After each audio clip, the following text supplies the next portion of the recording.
મારું નામ કૃષ્ણા રાવલ છે. હું અત્યારે મારું બીટેક કરી રહ્યો છું from government engineering college Gandhinagar. During my diploma મેં ઘણા બધા પ્રોજેક્ટ બનાવ્યા. એમાંનો એક છે આ ડ્રોબોટ. આનું નામ છે હેક્ઝાપોડ કેટેગરી, કે જે ઓલ ઇવન અનઇવન સરફેસમાં યુઝ થાય છે, જેમ કે સ્પાય, સર્વેલન્સ અને મિલિટરી એપ્લિકેશનમાં, કે જ્યાં કોઈ રેગ્યુલર કે માણસ જઈ ના શકતા અને એમને ઇન્સ્પેક્શન કરવું હોય તો એ ત્યાં આ બોટ જઈને પૂરું ઇન્સ્પેક્શન ને સર્વેલન્સ કરશે. હેલો, મારું નામ પવન વર્મા છે અને હું એક સ્ટાર્ટઅપ ફાઉન્ડર છું વાયોનોટિક્સ ટેકનોલોજીસનો. હું અહીંયા જીપી અમદાવાદમાં SSIP 2.0 ઇનોવેશન પોલિસીના તહેત એક ઇન્ડિજિનિયસ આવિષ્કાર ઉપર અમે ફોકસ કરી રહ્યા છીએ. ડ્રોન ઇકોસિસ્ટમમાં જે ડેવલપમેન્ટ છે એમાં મેઇનલી જે બહારથી ફ્લાઇટ ડેવલપમેન્ટ થતા હોય છે, એના કમ્પોનન્ટ્સ બહારથી પ્રોક્યોર થતા હોય છે. અમે in house development, flight controller, GPS system અને એના તે સોફ્ટવેર છે એ બધું જ ઇન્ડિજિનિયસલી ડેવલપ કરવું અને રિસર્ચ કરવું, એની ઉપર અમારો ફોકસ રહ્યો છે.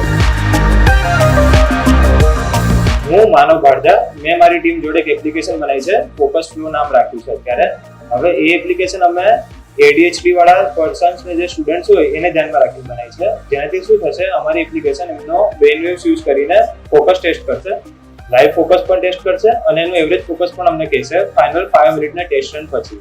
જેનાથી શું થશે, એ સ્ટુડન્ટનું મેન્ટલ ફોકસ કેટલું છે એ ખબર પડી જશે. કોઈ પર્ટિક્યુલર વર્ક કરવા ટાઈમે એનું ફોકસ હાઈ છે, કોઈ વર્ક કરવા ટાઈમે એનું ફોકસ લો છે, એ બી ખબર પડી જશે. એને BPM, હાર્ટબીટ્સ ને બધું પણ ખબર પડશે.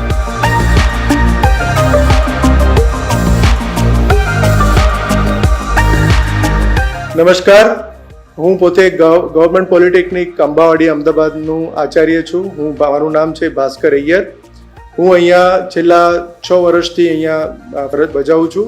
સરકાર તરફથી અમને ઇનોવેશન અને સ્ટાર્ટઅપ માટે સપોર્ટ મળી રહે છે. જે ફાઇનાન્શિયલ સપોર્ટ જે જરૂરી હોય છે એમને મળી રહે છે. એટલે સરકાર તરફથી જે સપોર્ટ મળે છે એ અમે પૂરેપૂરો સપોર્ટનો અમે એનું બેનિફિટ લઈએ છીએ. સરકારશ્રીના મેક ઇન ઇન્ડિયા પ્રોગ્રામ તરફ એને સપોર્ટ કરવા માટે પણ હંમેશા બંધાયેલા છીએ.